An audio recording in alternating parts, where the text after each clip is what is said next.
Сәлеметсіздер ме? Мен Қарағанды облысы білім басқармасының Шахтинск қаласы Сәкен Сейфуллин атындағы мектеп гимназиясының бастауыш сынып мұғалімі Абелкадирова Әсем Сейіловна. 3 сынып әдебиеттік оқу сабағы. Сабағымызды бастамас бұрын психологиялық ахуал орнатып алайық. Айналаға алақанмен жылулықты шашайық, сәттілік тілеп, күлімсіреп, сабағымызды бастайық. Бүгінгі сабағымыздың оқу мақсаты: шығармадағы кейіпкерлердің мінез құлқы мен іс-әрекетіне, ондағы оқиғаларға сүйеніп, сюжеттің дамуын болжау. Кейіпкердің портретін сипаттап, оның іс-әрекеті мен мінез құлқының өзгеру себептерін мәтіннен тауып бағалау. Мұғалімнің көмегімен шығарманың құрылымын, стилін жетілдіру, өз бетінше орфографиялық, пунктуациялық қателерді табу және түзету. Сабақтың мақсаты: шығармадағы кейіпкерлердің мінез құлқы мен іс-әрекетін бағалау, кейіпкердің портретін сипаттау. Оқушылар, алдымен вортвал әдісі арқылы жұмбақтарды шешейік. Аққой емес, мойын ұзын, тырнадай емес сирақты, аулайды балық күн ұзын, түсіреді еске жирафты. Жарайсыңдар балалар. Өзі баспай басқаға жұмыртқасын бастыратын, қайталап өз атын қулығын асыратын. Өте жақсы балалар. Бұл жұмбақтың шешуі көкек. Күндіз тіпті ұшпайды, түнде тышқан ұстайды, көзі шамға ұқсайды. Өте жақсы балалар. Бұл жұмбақтың шешуі үкі. Өте жақсы балалар. Сендер де жұмбақтарды дұрыс шешсі деген ойдамын. Жарайсыңдар. Балалар, үкі, көкек, көкқұтан жануарлардың қай тобына жатады? Дұрыс, құстар тобына жатады. Олай болса, бүгін сабақта балалар жазушысы Бердібек Соқпақбаевтың құстар туралы қамқорлық атты мәтінін оқимыз. Мәтін бойынша жұмыс жасаймыз. Балалар, мәтінді дауыстап түсініп оқыңыздар.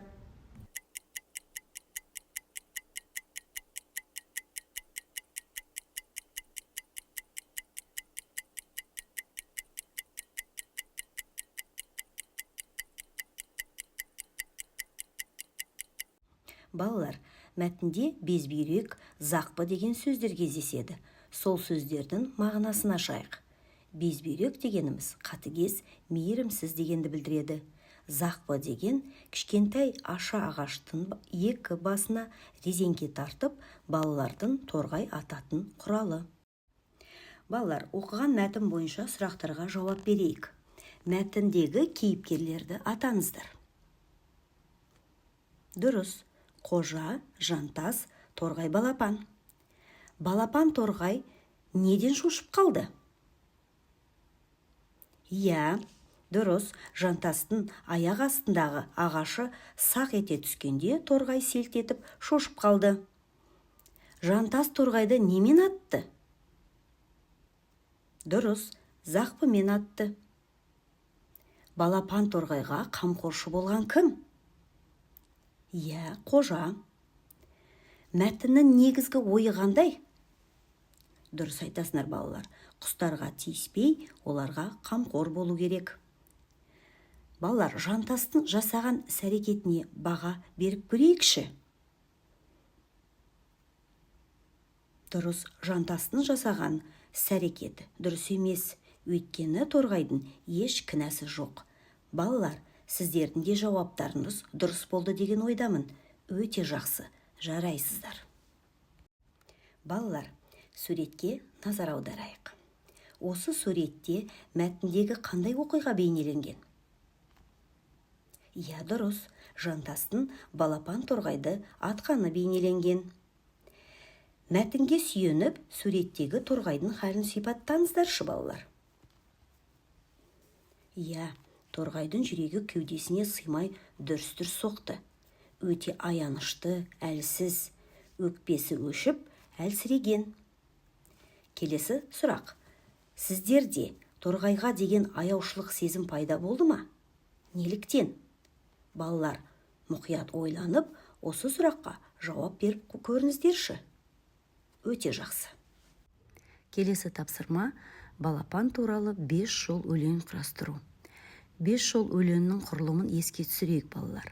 Бірінші жол тек бір сөзбен беріледі, зат есім. Екінші жол тақырыпты 2 сөзбен сипаттау, сын есім. Үшінші жол тақырыпқа қатысты 3 қимыл атауын жазу, етістік. Төртінші жол 4 сөзден тұратын бір сөйлем. Бесінші жол тақырыппен мәндес бір сөз, синоним. Енді балалар ойланып 5 жол өлең құрастырайық. Келесі тапсырманы орындайық. Мәтінге жоспар құрастырайық балалар. Мен мәтіндерді бөліктерге бөліп, әр бөлікке ат қойдым. Сіздер де мәтінді мұқият тыңдап отырып, дәптерге жоспар құрып жазыңыздар. Сонымен балалар, бірінші бөлім. Мұқият тыңдайық. Қолында аша ағашы бар сұр кепкалы бала жақындай түссе де балапан торғай бейқам отыра берді. Тек аяғының астындағы шарбақ ағашы сақ ете түскенде ол селт етіп шошып қалды. Жантас екінші рет атып үлгергенше балапан торғай жанталасып ұша жөнелді. Балапан торғай алыс шырқап ұша алмайтын еді. Көшенің ар жақ бетіндегі бір шоқ талға талықсып әрең жетіп қонды. Жүрегі кеудесіне сыймай дүрс-дүрс соқты. Жантас ентелеп тағы жетті. Зақпысын жүгіріп келе жатқан бойда оқтап алды да қалт тұра қалып және атты. Тас бұл жолы зу етіп балапанның төбесін жалап өтті. Ол көзін жыпылық еткізіп бұға қалды. Бала балапан торғайдың қыр соңынан қалмады. Ауылды шыр айналдырып қуа берді. Өкпесі өшіп әлсіреген балапанның енді көтеріліп ұшуға халі де қалмады. Мінекей балалар, бірінші бөлімді мен қорғансыз балапан деп атадым. Сіздер де ойланып, дәптерлеріңізге осы бірінші бөлімге атау беріп жазып алыңыздар.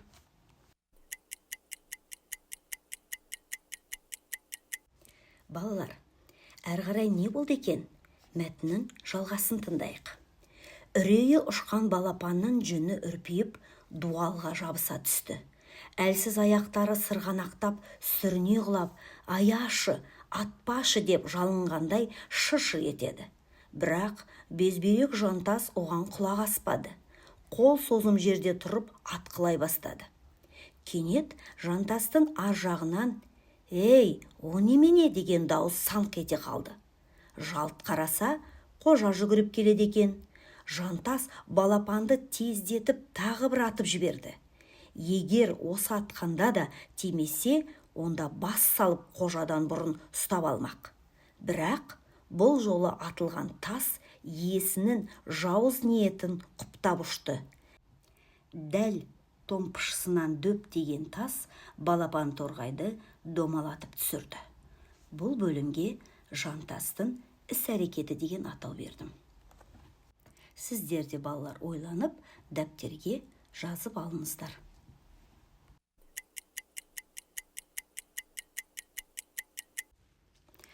Оқиға немен аяқталды?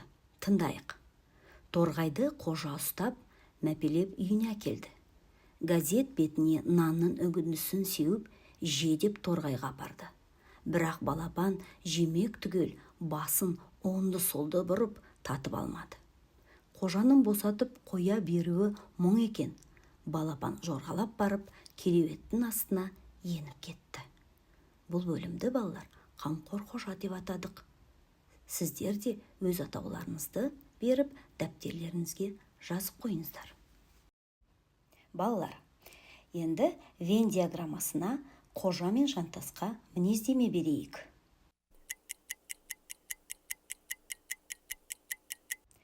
Дұрыс, жантас бізде қатыгез, мейірімсіз, жауыз.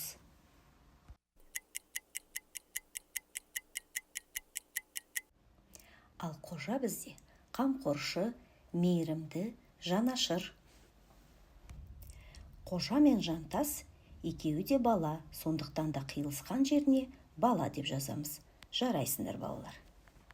Балалар, осымен сабағымызды қорытындылайық. Мәтіннің қалай аталып тұрғанына мән беріңіздерші. Бұл сөз қай кейіпкерге қатысты? Кәнекей өз ойларыңызды дәлелдеңіздер.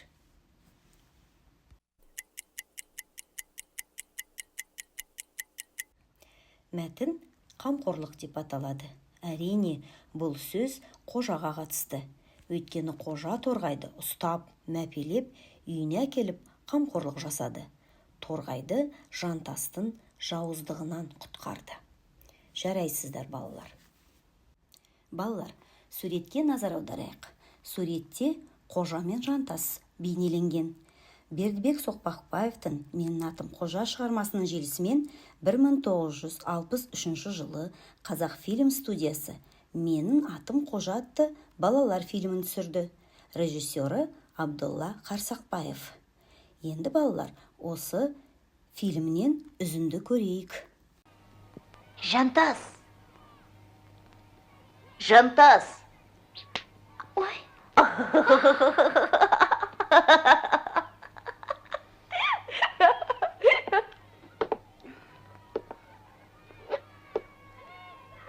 Байқанып апай қайтам. Ой, жексұрын қожа, соткар, нағыз тәртіпсіздің өзісің. Фильмнен үзінді тамашаладық. Олай болса, «Менің атым қожа» фильміндегі және мәтіндегі қожаны салыстырсақ. Фильм үзіндісінде біз соткар, тәртіпсіз қожаны көрдік, ал мәтінде қожа қамқор, жанашыр, мейірімді. Сіздер мүмкіндік болса ғаламтордан фильмді көруге болады. Мәтін сол шығармадан алынған үзінді екендігіне көз жеткізе аласыздар. Ал енді жантастың бізге айтар сөзі бар екен. Бірге тыңдап көрейік. Қымбатты дос, менің атым Жантас, мен өз қателігімді түсіндім. Енді құстарға тиіспеймін. Құстарға қамқор болуға тырысамын. Мінеки балалар, жантас та өз қателігін түсінді. Олай болса, балалар, құстарды аялап, оларға қамқор болайық. Құстар біздің досымыз. Үйге тапсырма. Жантастың іс-әрекетіне өз пікірлеріңді білдіріп, дәптерге жазып келесіздер. Балалар, сабағымызды бас бармақ әдісі арқылы өте жақсы, жақсы, орташа деп өз-өзімізге баға берейік. Менің сабағым сіздерге ұнады, қызықты өтті деген сенімдемін. Келесі кездескенше сау болыңыздар. 5